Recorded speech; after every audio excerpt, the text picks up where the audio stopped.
What's up, guys? LastDayZ ModZ here. Another quick tutorial video for you. Going to cover two really simple items here, but they do come up a lot.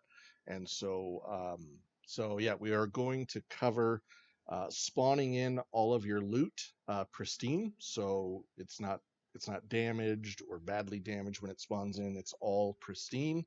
Very easy to do, and then we're going to go over that, and then if you remember back a couple of updates ago, I think it was 1.11 or maybe 1.12, where they added food decay back into the game, where now if you keep raw foods or cooked food in your bag or on your person, it will actually start to rot, and that is not good.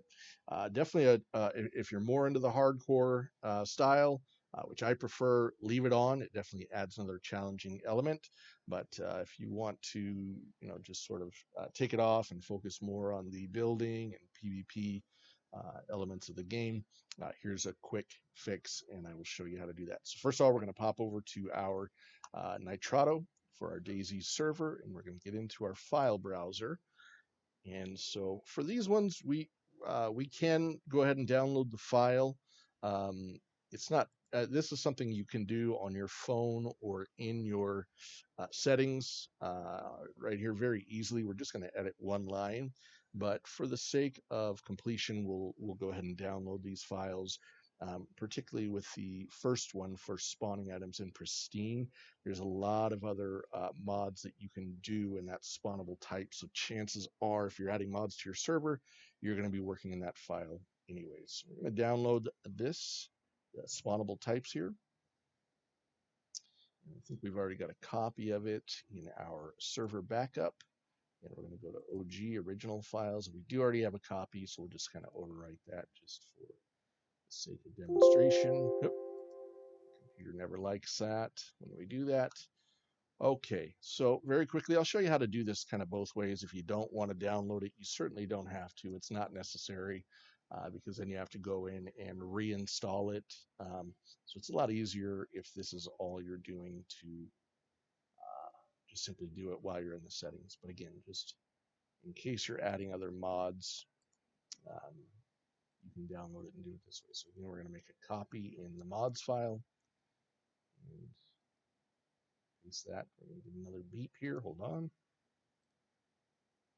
Okay, so here is the item that we're looking at right here, right under the top line spawnable types. It says damage.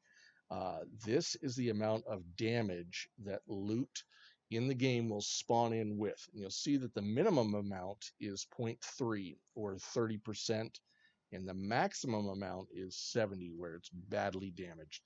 To make that, to switch that, to have everything spawn in pristine is very, very easy. We're just going to change this 3 to a 1, and then we're going to change the 7 to a 2.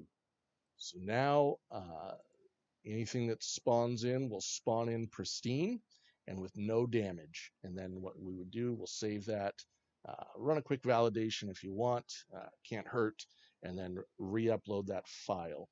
Now, if we're just doing it in our server, we're going to do the same thing. We're just going to simply open spawnable types,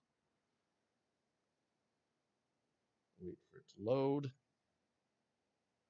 And then when it does, we're just going to make the same change. We're going to change that 3 to a 1 and change that 7 to a 2. And then we're going to say save changes right down here.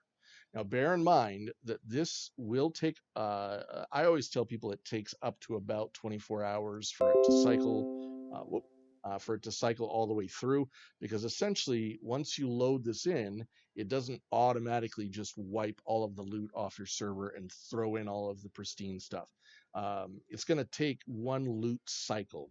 So the loot has a lifetime. That's the amount of time it will lay on your server until it's either picked up by a player or it spawns away and is replaced by another item. So what I like to do is, if I make this change, I just run around, and whenever I find damaged loot, I pick it up and just throw it out so that something will spawn in, and the new item, when it spawns in, will be pristine. So there you go. A very, very easy fix, very easy mod to make. And now let's pop over to our food decay. And that is found in the DB folder of your Nitrado server files. And the one we're looking for is called globals.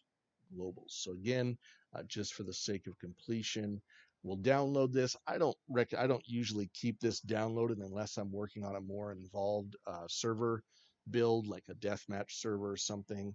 Um, I typically will just make this change in-house or on the screen here and just call it good. But for the sake of the video, we will save that, backup, OG. And hopefully, as we're going through these videos, you see the importance of having a backup file like this, so that if anything goes wrong or you decide you don't like the mod, you've got a backup copy of how it was before you made the mod. We're going to paste it. Okay, so very, very easy to do. Open this up, and we're going to scroll down our list here. And what we're looking for, it actually says food decay. So this line right here, food decay. And right here where we see value, that's the area we're looking for. So 1 means on. So that means that food decay is now on, and food will decay as normal. In order to turn it off, we just simply put it to 0. And that is it. So we're going to add that to 0.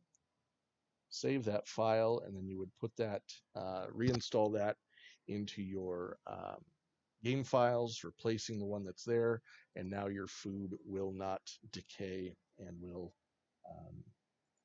last forever. Now, again, if we want to just do that in the browser itself and not back up a file, which again, typically that's how I do it, but we're just going to go in, turn that 1 to a 0, click save, do a quick server restart, and you're all set. Now your food will spawn in, or not spawn in rather, but your food will no longer decay and rot. So you won't show back up to your base after you've been out looting and running around and PvPing and have a bunch of green meat and that rotting all of the other food in the bin along with it. So there you go. Hope that helps in some way. And as always, please like and subscribe and go ahead and click the notifications bar so you get notified when new videos post. And we appreciate you as always, and have a wonderful day. Thank you again.